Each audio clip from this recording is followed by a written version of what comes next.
What if saying yes to everything isn't strength? It's self-abandonment. So many founders and leaders carry this belief that more is better, more opportunities, more growth, more hustle. But what happens when your body says no before you do?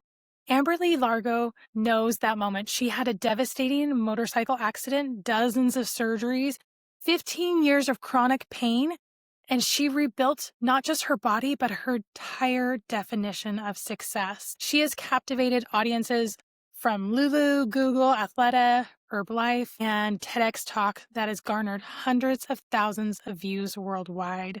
She is a leader, a coach, a best-selling author, and her expertise has been included in Forbes, US Today, and the Doctor's Hallmark and the Today Show.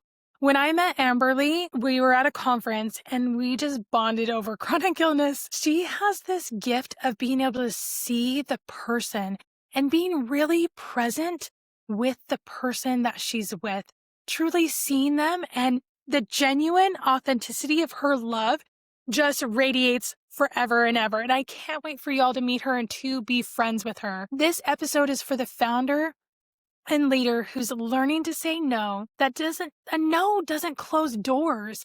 It actually protects your peace so that the right ones can open. We'll see you inside the episode.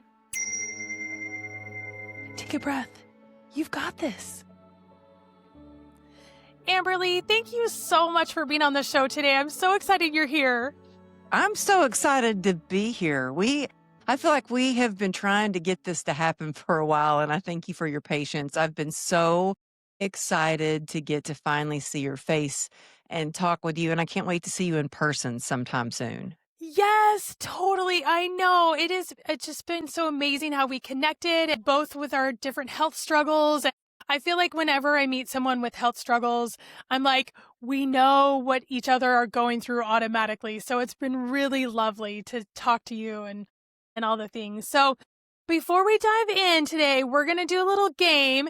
And I have here my ROI of Peace app. And this is the page of the visualizations of the inner fears. So we all have inner fears that sabotage our success, our peace, and our happiness, and their patterns. And so these are the 12 patterns. So what we're going to do is you're going to choose a number between 1 to 12, and you're going to pick the visualization story that we're going to do today. So go ahead and choose a number 1 through 12. Oh, 1 through 12, 11. 11. Okay. All right. We have the overbusy. Of course, I picked that one. My gosh. Okay. I love this. The overbusy. This is a good one. All right. Let me grab this. Okay. For our friends, if you're in a seated position, you can go ahead and close down your eyes. And if you're walking or working, it's okay. You can just keep listening. But in these few minutes, you're investing in peace, and that investment starts working right now. The overbusy fills every moment, equating motion with success and purpose. But that's a lie. Stillness isn't a waste of time. It's where clarity and creativity begin. Let's let the story begin. There once was a forest tucked away from roads and rush. It wasn't loud. It didn't try to prove anything. And it never once made a to-do list. Still it grew. Tall trees, soft moss, sunlight that danced on every leaf. One tree stood in the center, not the biggest, not the oldest, but it had a glow all of its own. This tree didn't chase the sun. It simply turned towards it. It didn't beg for rain. It opened to receive it. It didn't rush to bloom. It bloomed when it was ready. Stillness was its strength, and trust was its rhythm. But nearby there was a woman who didn't know how to be still. She kept coming to the forest, arms full of planners and worries. What if it's not enough? She whispered. What if I fall behind? And so she kept moving. She kept proving. She kept pushing. The tree watched, And one day the woman came with tears instead of plans. I am tired, she said. I don't know how to stop. I don't know who I am without the doing. The tree said nothing, but it offered its shade, its breath, and its presence. And in the hush of that moment, the woman placed her hand on the bark. She felt its pulse, not a hustle, not a hum, not a grind, but a glow. And she remembered the forest wasn't busy, it was breathing. She sat, she exhaled, and for the first time in a long time, she didn't make a list. She just listened and let herself be like the forest, still, rooted, growing. What's one area you've been afraid of would happen if you slowed down? What's a feeling you are trying to outrun with your busyness? I want you to take a deep breath and exhale. What were you feeling? What came to you during that time? Well, those are lessons that I have learned. I didn't even realize that I ran from so much and really kind of became, I mean, and I physically Yes. ran, like physically, I was a Yes. runner and ran everywhere. And running Wow. was the only tool that I really had besides working hard. And I was good at the grit and worked hard and hustled. And I didn't realize until I was stuck in a hospital bed that I had been running away from pain and shame my whole life. And it wasn't until I was stuck and I could not run and I had to develop other tools to process and get through that that I realized that. And then I still catch myself now sometimes getting super busy and the long to-do list and the planner out beside me and the other planner and the notebook and the whiteboard in front of me and just the go go go go go and I mean it's I don't believe in coincidences. I think that everything happens for a reason, and I was just writing in my journal. I love that you said that in that still, when you're still in that stillness, that's where you have the creativity.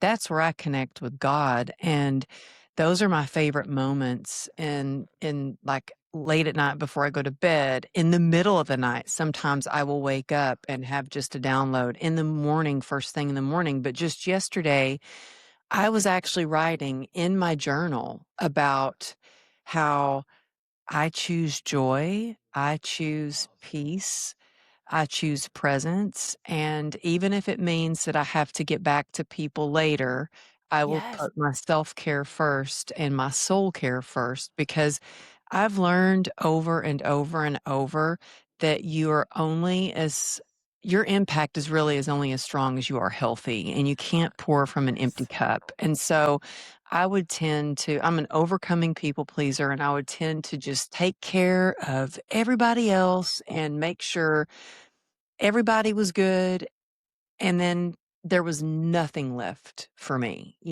And I would ask myself, why do I do that? What is that? And it really came down to my worthiness. I didn't feel worthy of being taken care of. And I mean, that's getting kind of deep, but No. Yeah, no, but that's what we're here for. I kept asking myself, well, why do I do that? Well, why do I do Yes. that? And I kept asking myself why over and over and over until I got to the root cause of usually a lot of times the root cause does come from like a worthiness, like I am not enough or I don't feel good enough, which are both a little bit different. I think with my clients, a lot of times that's what it comes down to. When you boil it all down, it often comes from that. Yes.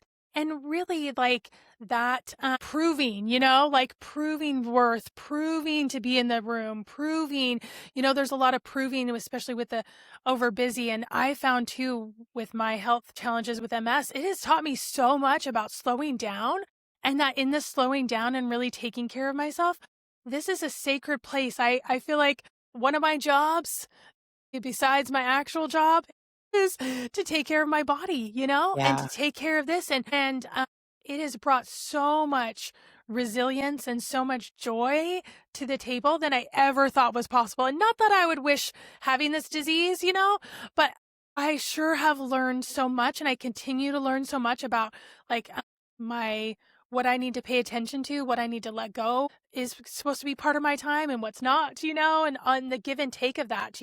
Totally. And I mean, even this morning I was like, okay, I have like I'm doing a keynote today right after this, and I was doing this and I was like, okay, I could go to the gym or I could do my hair. And I was like, no, it's more important to get to the gym. I really need to Yes. get to the gym. So that's why my Yes. hair slicked back. So I was like, Oh, you're like, okay, I need to go work out.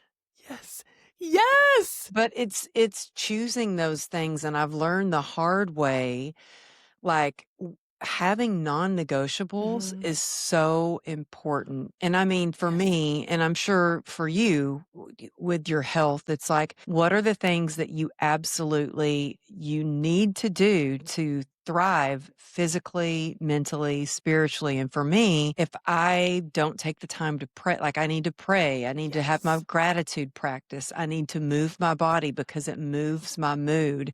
I need to reach out to someone, especially if I'm struggling, because I used to and still want to isolate instead of reaching out. And so I've learned to take contrary action.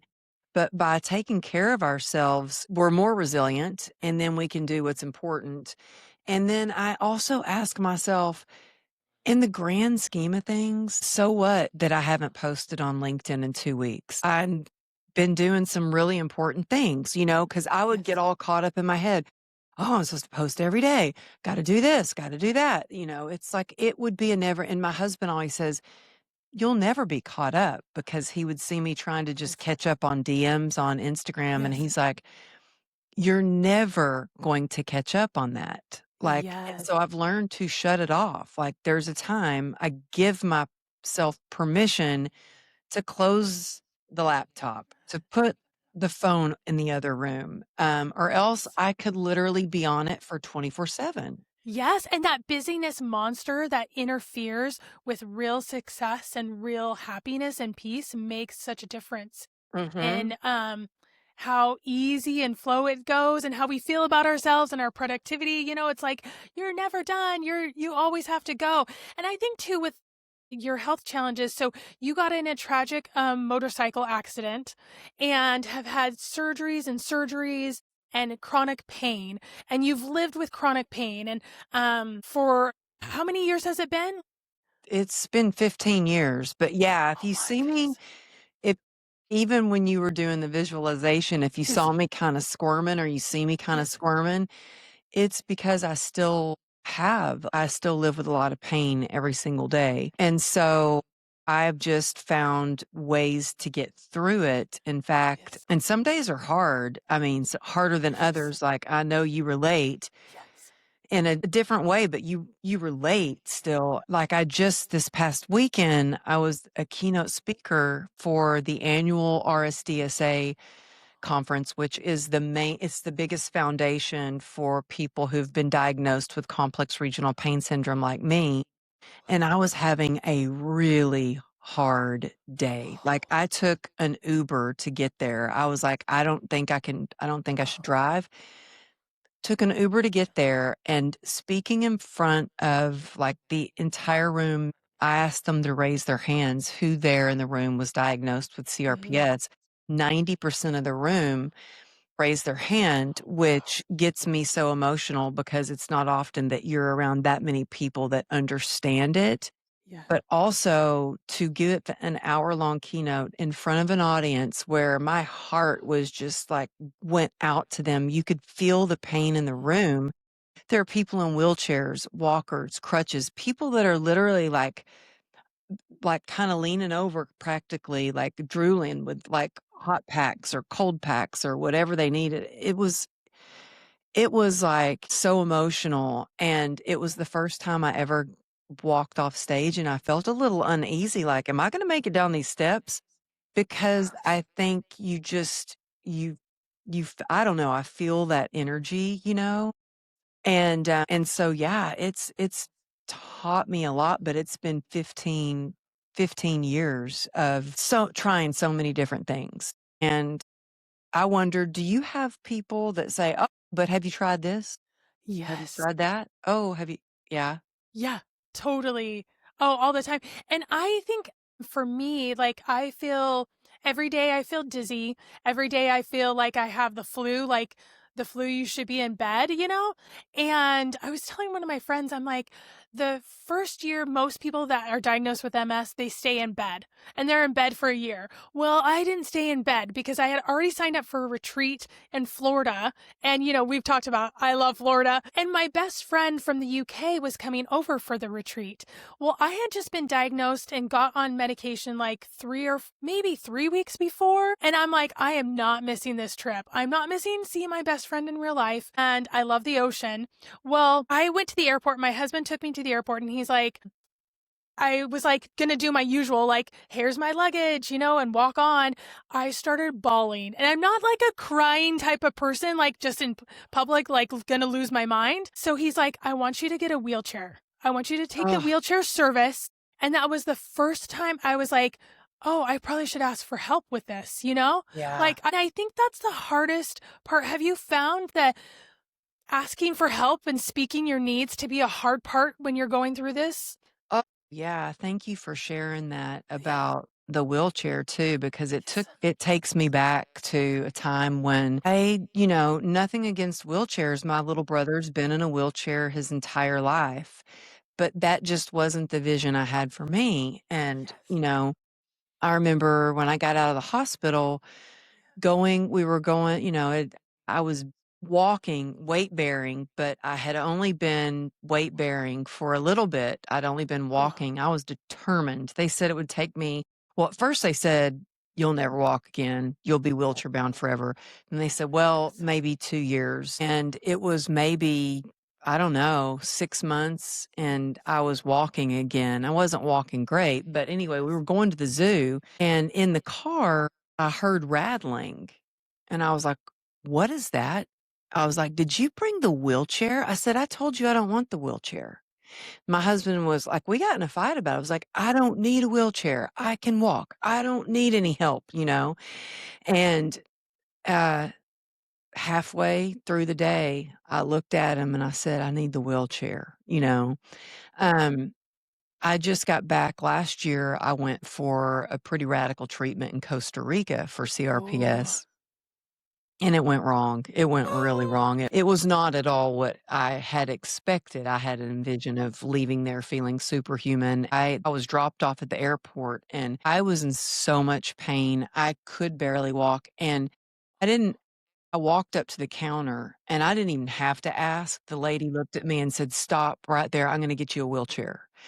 And I was so grateful, but I still had to shift my perspective because I sat in the Yes. wheelchair and I was so emotional. I Yeah. was crying. I was in a foreign country by myself, and I was crying, and then I flipped it to, Yes. I am so grateful that kind lady could recognize that I needed help, and Yes. that there was a guy that was pushing me in the wheelchair. We didn't speak the same language, but he was pushing me all the way to where I needed to go. And then the tears turned into tears of gratitude of, how lucky am I that I have help?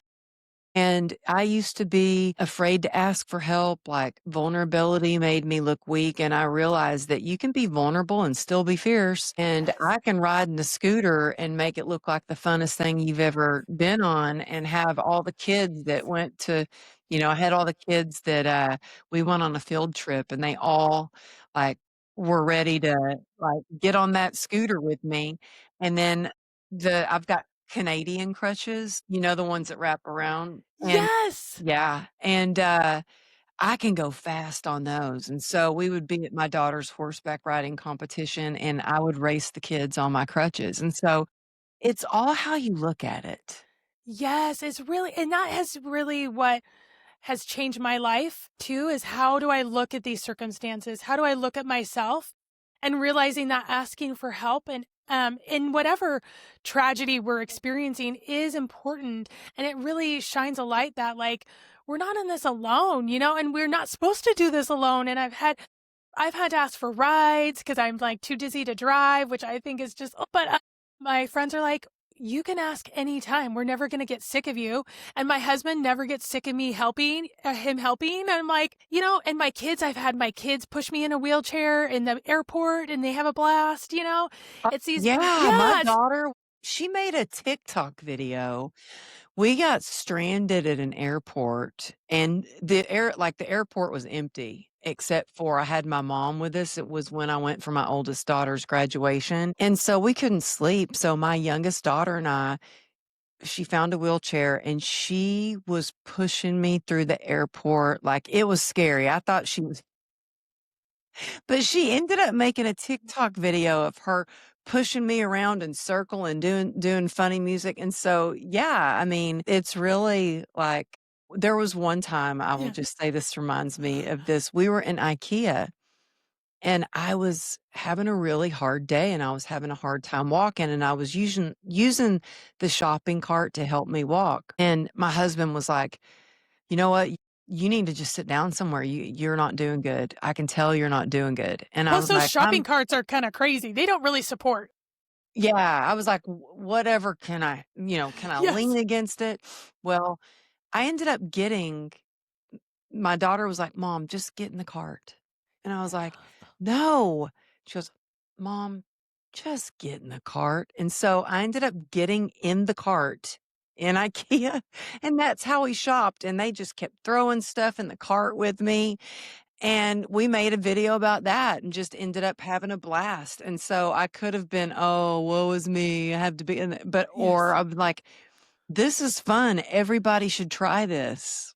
Yes. Everybody should try. I know. I love the wheelchair service now. I'm like, this is really the way to fly. You know, it's so neat. And I love like that we're using what we've been given to take our life connections with others and our connection with God to the next level. And with human design, it is a beautiful connection to who we are and who we're truly meant to be. So for everybody listening who's not sure what human design is, it's a personality test, kind of like the Enneagram or Strength Finders, but it takes it like 10 levels deeper. It's a map of our soul, and it shows the gifts that we were born with, how do we operate best, how our intuition is. There's typically 35 to 40 parts of someone's human design chart, but we're just going to touch on a few that really stood out to me today. This is exciting. I know, I can't wait. This is so great. So the first place in human design that we start is kind of like the foundation of a house, is your human design type. And you are a manifesting generator. And so the mantra for this is I'm getting my pad and pen right now. great. Yes. A Perfect. manifesting generator. Generator. Yes. Tell me what that means. Like, I know what manifesting and generating means, but in detail. Yes, yes, totally. So your mantra is there are limitless possibilities for me. You are a multitasker, like a multitasking genius. You're a pioneer. You're a workhorse. You're wired to really say, especially with, you have the gift of energy. And so when you say yes to those things that are lighting you up, that are sparkly inside of you, you can have a lot more energy. So it's this mix of like this passion and persistence that people are just so drawn to you naturally. It's this connection of light that comes from within you that you just draw people in with those abilities. So how do you stay connected to saying yes to things when you have so many opportunities, and especially with your health, but just you're a human being, you're not a robot, so you have to be able to say no to things. Has it been hard to say no to things? Actually, thank you for saying those things. Yes. I was trying to write down Yes. as fast as you Yes. were saying 'em. I'll have to look at the show notes after this. Yes.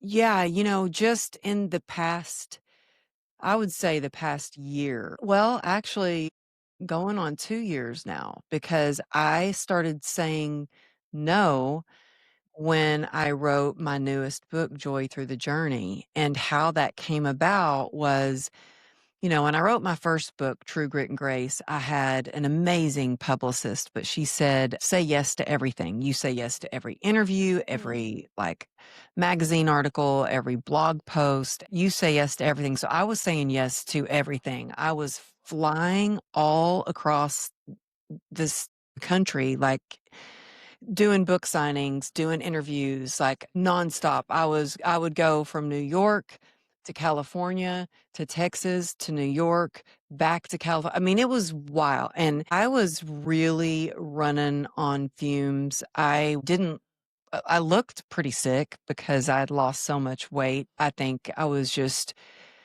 overcommitted, but I was saying yes, saying yes. It wasn't until I got very discerning and started Mm. measuring things by energy. And, I didn't start doing what I'm doing for money. I didn't get into speaking because I was like, oh, I hear so many people that want to be a speaker because they hear that somebody like Ed Milet makes $100,000 a keynote. I don't know how much he really makes, but it's probably more than that. And they're like, oh, I want to do that. And I never got into speaking for the money or even writing books for the money. I got into it for the impact. I wanted to make a positive impact. And I really think about things as they come to me. How does it feel? How much energy is it going to take for me to go and do that? Just like, for instance, I was in Philadelphia and I got an opportunity to go to Arizona, and then I was back in Philadelphia, and the old me would have said yes, and I would have gone from Philadelphia to Arizona, back to Dallas, back to Philadelphia, back to Dallas, and I actually said no, and they're like, "Well, we'll put you in this beautiful spa and this and that," and I said no for my health and my energy. I said no because I being with my family was important, but I also said no because I want to show up fully 100% to every event. And I told them, I said, if I am coming from an event and flying across the country and I don't have the proper amount of time to let my leg up and try to really kind of recover from the flight and everything. I said, I want to do a really good job for you. And if I can't, then it's a no. And so it's hard sometimes saying no, but every time you say yes, you're saying no to something in your life. That's no to your workout, no to Yes. time with your family. And I think it's gotten even I've gotten even more discerning because I'm going to be an empty nester soon. And so now every single time Ruby's like, Mom, do you want to go to Bucky's with me? And I'm like, yes, I'll do that. Or, any time I can have with her, I want. And so, but it's hard, but I think that you have to know what your values are, what your vision is. And if that is in alignment with you and it's going to move the needle on your business or it fills your Yes. cup or your heart, I think you know when something energizes you. Even honestly, I have to say, and if there's any clients listening to this, well, actually, my clients, they're with me because I love them. Yes.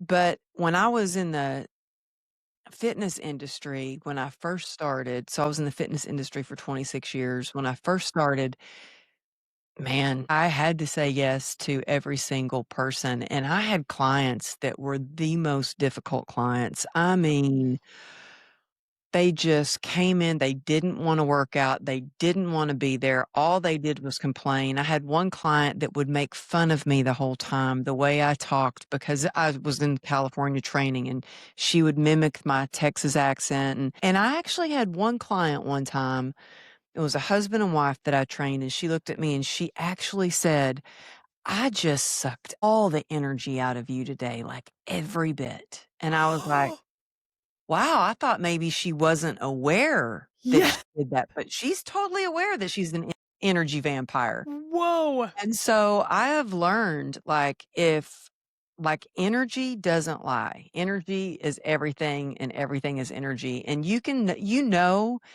when you see somebody's name pop up on your phone, is that a yes or a no? Just by the way you feel. Yes. You know? And Yeah, I think so too. And the beautiful way that for your human design type, the strategy here is to respond, right? You make things happen by responding, either that yes or a no.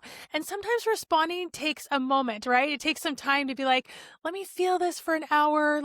I might need another day. But you can feel into those yeses of, yes, this is a full body excitement, energizing, or a no is a blah feeling or a responsibility or a people pleasing or I yeah. should do this, but I don't really want to, And it's having the courage to be like, yes, it's a yes or it's a no, and really being able to speak into that. And then there's another part on your human design chart that just stood out to me. When we're looking at the body graph part, there's all these lines, and some of them are colored in, and there's some of them are long lines, and some are short. And all these lines are gifts that you were born with. And I believe that we were born at a certain place and a time for a reason. I believe it's very much of a divine thing from God. Here we're born at this certain time. So it helps my brain to know, okay, these are my gifts. And so the gift with this it's called Gate 58. And the mantra for this is create and share joy. Really? Yes, you have this gift of this contagious childlike joy. This light up this room. People feel it when they're in your presence. I would even you've mentioned you're in pain a lot, and I was like, I can never tell. And I've had people saying like, you don't look like you're dizzy or super tired and want to go to bed. I'm like, well, we all cope, but Yeah. Yeah. but you form this like magnetic aliveness in other people and remind them to have joy just by being you. Can I just I, hang out with you all day? yeah. Yes. Let's do it. It is. Now, did you because I know with chronic pain and chronic anything, and especially our listeners too, I know everybody's going through something that's a heavy cloud in their life. How do you access that joy to allow it to come to the surface? Because we could all be like, you know what, this kind of sucks. But how do Yeah. you flip Yeah. that? There are hard days. And Yes. again, I think journaling is very powerful. It's very cathartic. And I had gotten away from that for a little bit. And I recently started writing again. And I was just writing because I was really kind of struggling with some stuff, in business and in a relationship and writing about it and trying to get down to why do I allow these things to happen? What is my Yes. part in it? And going back to that little girl, what would she do? Because when I was a child, I mean, I didn't have an easy childhood like most of us don't, but I was sexually abused as a child, and I somehow, maybe it was God, but somehow knew that joy was possible. And I intentionally went out there and did things that sparked more joy. And those things, and I just and actually, I wrote about it in this journal that I'm writing in right now. Just wrote about this in my journal. Um, about I was even gonna read it to you, but anyway, I won't Yeah. read you my journal. But as a child, I knew, go outside and get sunshine, be out in nature, go dance, go move my body. I went and started running track. And when I ran track, I was more connected to God than I was when I was in church. I talked to God every lap. I was talking to God. I loved being in nature. I didn't mind. I liked being by myself, actually. And I wasn't a loner. I mean, I Yes. graduated Miss Greenville High School. I was very social, but I actually gather energy when I'm alone, which is kind of weird, I know. Yeah. Um, but I think that when we focus on the good, when we Mhm. focus and intentionally go out there and do what I call joy spotting, and I had somebody say, "Well, doesn't joy come from within?" And I said, "Yeah, we have joy within us, but there are things out there, I believe, that can spark that up. Just like I feel like we have a light in us, and sometimes that light becomes barely a flicker, and we have to find ways to get that light shining bright." Mhm. I believe that no matter what, and I'll give you an example of this, and this is kinda maybe a silly of an example, but last year, right at this actually, it was right at this time it was actually about this time, my dog, who was my therapy dog, I mean, my dog who went through 34 surgeries Mm. with me, this dog was my like, our child, I love this dog. Yeah. She was 14, but she was healthy. I mean, she was older, but there was nothing wrong, and she died suddenly, she drowned, and I found her, it was horrible. Amberly.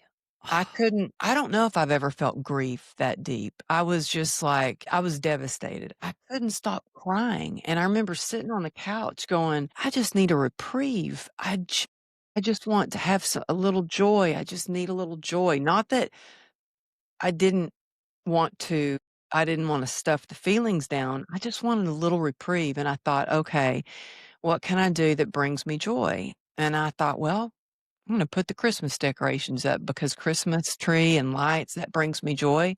I think we put our Christmas tree up earlier than I'd ever put it up before, but it brought me some joy. Then I Yes. started crying again, and I'm like, "Well, you know what? I'm gonna go out there, I'm gonna find joy. I'm gonna go to Home Goods because I needed to see people and just smile at them and feel the Yes. connection. I just needed to change my environment, and Yes. sometimes that's all you need to do. Get up, go outside, or go to Home Goods. But the funny thing is, I walk into Home Goods, the first thing that I see is a sign that says joy. I'm not even kidding you. No way. And then I walked and I was like, "Thank you, God." And I walked through the door and I just smiled at everybody and asked them how they were doing because I needed to feel that connection. We are not meant to do hard things alone. And then I called one of my friends who, I knew she had lost a dog, and just being able to share that pain divides it. And, when you share joy, it multiplies it. And so doing just those simple things, doing what I call joy spotting and being a joy sparker in the world, because I think we need more joy. And you never know how going out and smiling at someone, I mean, and I'll tell you one more thing real quick. Yes. I was having kind of a hard day. And I went out, I love my little dog Nugget, we have a new dog now, she's her name's Nugget, and it's been great because she's like my little shadow, and I'm the only one who takes her out for walks. Well, my husband takes her out on golf cart rides, but I was like, I need a little more joy. I need a little more Yes. energy." And so I got Nugget and we go for a walk and I'm like, "Okay, I'm getting my sunshine. I'm getting my movement." And then these 2 young girls come driving up on a golf cart and they smile at me. And I felt like I was looking pretty haggard. And then one girl said, "You are so pretty." And I thought, "What? She's talking to me?" You know, I was like, "Thank you." And I went and I was just like, you can spark just by being kind. Kindness is free, but you can shift someone's whole day. Just that Yes. connection, sunshine, movement, but it could be the smell of fresh baked cookies. It could be your favorite song. It could be a hug. It could be, calling your mom or calling a good friend. But joy is possible. Joy is possible. And that's one of the, with the strategy for this, it is about kind of the same thing. It's having a peace list, having a list that ignites light because we're human beings. We're going to feel down at times. And down doesn't mean our gifts are not working, but we just get to spark them. And so having a list of peaceful things that bring joy to you, that in those moments you can tap into and do something that ignites that. So, the final thing is when we talk about the ROI in business, marketing, sales, revenue, all those tangible benchmarks, that we get into. But when you think about the ROI of peace, what in life or business do you feel called to invest more peace right now? What part of my business? Or your business or life, personally, professionally, where are you wanting to call in more peace into that area? Are you psychic? No. I mean, this is wild because I've changed everything that I'm doing for next year. Oh my And goodness. I'm the kind of person when I decide something, sometimes this gets me in trouble, but I pray about it before I go to bed. And I'm telling you, I will wake up with the answer. I will wake up with, I think it's from God because I can't figure it out. That's why I pray about it. But I will even sometimes wake up in the middle of the night, like out of a dead sleep and like, I got to write this down, you know? And so I just texted my best friend who she messaged me struggling saying, I need an Amberly pep talk. And I was send her a voice memo, give her a Yes. pep talk, send her a Yes. gospel song that's like, we will Yes. win, you know? Yes. And then she's like, okay, can we talk? And I'm like, yeah, so we're going to talk. But I said, oh girl, I know I said, I'm changing everything up. I was like, I Love am that. changing it up. And she goes, well, can you talk? And I said, yeah. And she goes, oh, I realize that's Halloween. I said, that's okay. This is the first year, I think, probably ever that I'm actually not having a Halloween party. I was like, when I told you I am keeping it simple, I am keeping it simple. I'm not doing Thanksgiving at my house and having 70 people over. I'm not doing like I am keeping it simple. And next year, I am keeping it really simple with my coaching. I'm only offering my 3-month coaching plan twice next year. I am also doing my event a lot different in April. I'm keeping it simple and I'm making it a charity event because I want to give back. So all, the all proceeds are going towards a charity. I have the charity that I want that I reached out to just yesterday and hopefully they'll be in collaboration with me. But yeah, I'm doing it That totally different that because is you got to protect your peace. yes, you have to. And that it's basically that like delegate, diminish, and delete. You're on the delete, you're deleting things, and that is really beautiful And to be cleaning house. yes, clean it up. So, Amberly, thank you so much for being on the show today. I know that everybody wants to jump into your world. So, where can they get in with you? Oh my gosh, you're amazing. First of all, Oh, thank you. oh, I've been on so many interviews and this was the most fun, interesting. Like no wonder everybody just loves you and your show. Thank you so much for having me on. You're yeah. amazing. Oh, thank you. Yeah, please reach out to me at amberlylago.com is where you can find everything, my books, my podcast, my events, everything is there. And then take a screenshot of this and let's give some love to Courtney. Let's like tag her and blow her podcast up and just show her some love. So thank you again. Oh, thank you. You are so sweet. I've like feel like I'm on the moon. Oh my gosh. Well, everybody listening, all our friends online, all over the world, thank you so much for being here. It means the world because when peace is a strategy, success becomes sustainable. And until next time, keep investing in your peace. And we'll see you in the next episode.